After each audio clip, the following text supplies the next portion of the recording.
Hey everybody, so here's an out-of-box review of the 30th anniversary Cylon Raider. Let's pop the box open here and see what we get. There's one new sprue of clear engine parts. They're actually labeled top at it, so we'll see if that gets hidden later on. The stand looks to be pretty much the same, and all the other parts are in one big plastic bag. Take a look here. We got the instruction sheet, and the decals look to be exactly the same as at least the last release. My previous one was the 90s kit. I did dig up the instruction sheet. I've already gone through it, and it's pretty much the same thing, except page 2 where they got the engines. They moved that to page 5. And there's also a quick mention on the couple new parts that they put in as well.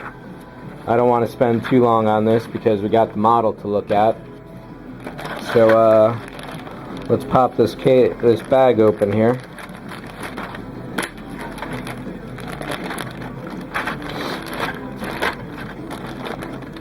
I'm under the impression that they didn't change the main hull at all. Plastic looks pretty good overall. There's no blemishes. The edges are nice and sharp. Oop. And here's the tree with all the new pieces. So these go on the weapons arms, and then the rest of it's for the engines.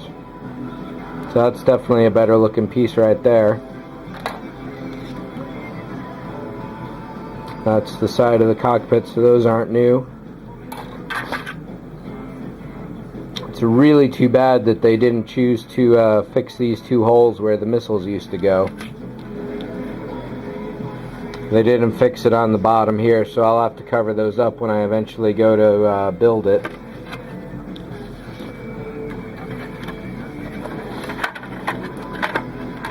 Then I'm going to guess that these protrusions here are originals as well. It looks like no, so they did add this. So this little bit of wall right here is new, because this used to be just a hollow open straightaway shot. So it definitely worth it. I wouldn't bother with any of the old versions unless you get the original one with the missile launchers, because you're still going to pay the same price as this new one. So I guess not too informative of a review, unfortunately. These new parts do look nice, and they do make it more accurate, but as to the accuracy of the rest of the kit, I definitely can't quite comment on that, because I'm not familiar enough with the studio model to be able to say. There's a Revell copyright 1978 right there that I'm going to have to file down. All the details here are probably the same. I wouldn't have thought they would have, well, I had thought that this was just a plain stretch going down these weapon arms here, but I guess not. I don't imagine they went to the level of actually changing that. But putting the stops here is definitely a nice little addition. I will be lighting this kit, and as such, I may be tackling it soon, because I'm doing a bunch of lighting on some other kits. So I'll either go with a pair of white LEDs in the back, because those turn out blue on video, or I'll just go with blue, or maybe I'll do some blue and white LEDs, and we'll see about that.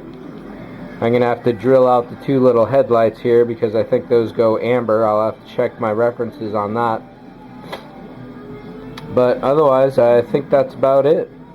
Definitely, yeah, if you're going to get a Cylon anyway, look for one of the new ones, because this is definitely way better.